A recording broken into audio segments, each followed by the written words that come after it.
انسان کے اندر تین ایبیلیٹیز ہیں یا تین کیپیبلٹیز ہیں کہہ لیجیے، تین قسموں کی صلاحیتیں ہیں، ملاکات کہتے ہیں، عربی میں ایک ٹرم یوز ہوتی ہے ملاکہ، استعداد، کیپیبلٹی، اس کی کیپیسٹی، اس کی ایبیلیٹی، اس کا پوٹینشل۔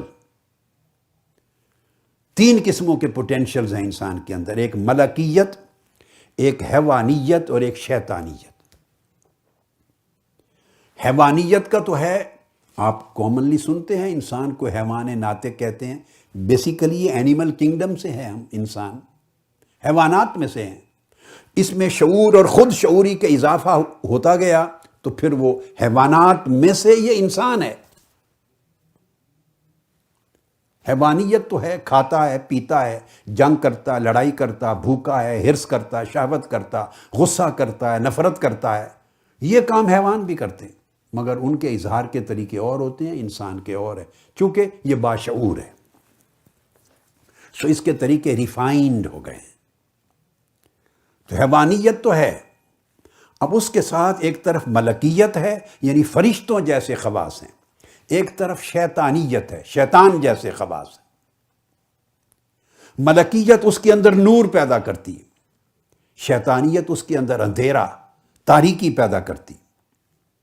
ملکیت اس حیوانی وجود کو اوپر کی طرف لے جاتی ہے، مالا اعلیٰ کی طرف، اور اس کے اندر جو کیپیسٹی شیطانیت کی ہے وہ اس کو گرا کر ذلیل کرتی ہے۔ ان تین چیزوں کا مرکب اس کو انسان کہتے ہیں، یہ انسانیت یا بشریت۔ بشریت ان تینوں چیزوں کا مرکب ہے،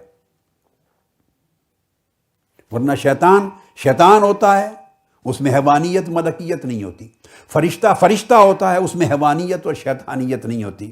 حیوان ہوتا ہے، ملکیت اور شیطانیت نہیں ہوتی۔ یہ تینوں چیزیں جس وجود میں جمع ہو گئی ہیں اس کو بشریت کہتے ہیں، وہ بشر ہے، وہ انسان ہے۔ اس کے اندر نور بھی ہے، تاریکی بھی ہے، اور مادیت، حیوانیت بھی ہے۔ اور یہ جب انسان بن جاتا ہے تینوں چیزوں کی ترکیب سے، تو پھر اس میں اگر توازن اور اعتدال آ جائے تو اچھا انسان ہوتا ہے۔ اب یہ توازن اور اعتدال کس طرح آتا ہے، اور اگر توازن اور اعتدال کھو جائے انسان تو وہ تنگ نظری اور انتہا پسندی، پھر وہی بڑھتے بڑھتے دہشت گردی کی طرف چلا جاتا ہے۔ اعتدال ان ساری خوبیوں کو ملا کر انسان کو ایک متوازن شخص بنتا۔ آپ دیکھیے، آپ کسی شخص کو اگر دماغی مریض ہو تو کہتے ہیں اس کا دماغی توازن ٹھیک نہیں ہے۔ کیوں کہتے ہیں یہ لفظ؟ دماغی توازن ٹھیک نہیں اس لیے کہتے ہیں کہ وہ عجیب قسم کی باتیں کرتا، عجیب طریقے سے سوچتا ہے، عجیب طریقے سے ایکٹ کرتا ہے، یعنی اس کی باتوں میں، سوچ میں اور اس کے عمل میں، اعمال میں توازن نہیں ہوتا۔ آپ کہتے ہیں اس کا دماغی توازن ٹھیک نہیں۔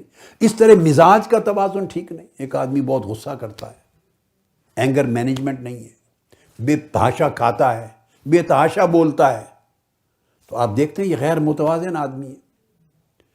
تو کسی بھی لائف کے کسی بھی ایسپیکٹ میں اگر اس آدمی کا قول، سوچ، فعل، عمل، کنڈکٹ، بیہیویئر توازن اور اعتدال، جو ماڈریشن ہے، درمیان کی لائن، اس سے ہٹ جائے ادھر یا ادھر، آپ کہتے ہیں یہ غیر متوازن ہے، اور آپ اس کو اچھا نہیں جانتے، ناپسند کرتے ہیں۔ ایگزیکٹلی اسی چیز کا اطلاق آپ اپنی فکری، نظریاتی، عملی، اخلاقی اور اعتقادی زندگی پر کر لیں۔ تو عقائد اور نظریات میں بھی توازن اور اعتدال ہو تو اس کو حق کہتے ہیں، اس کو صراط مستقیم کہتے ہیں۔ اس میں کسی طرح کا غلو، افراط اور تفریط، بیلنس کھو جائے، افراط آ جائے، تفریط آ جائے، کمی بیشی آ جائے، دائیں بائیں آدمی اس راہ سے ہٹ جائے تو اس سے تنگ نظری پیدا ہوتی ہے، سوچ میں خرابی پیدا ہوتی ہے، اور وہ چیزیں چلتے چلتے یا انسان کو بے دین کر دیتی ہیں یا دہشت گرد اور انتہا پسند کر دیتی ہیں، یعنی دین سے محروم کر دیتی ہیں یا اس کو اخلاق اور انسانیت سے محروم کر دیتی ہیں۔ یہ ایک بنیادی ایسپیکٹ ہے جس کو سمجھنے کی ضرورت ہے۔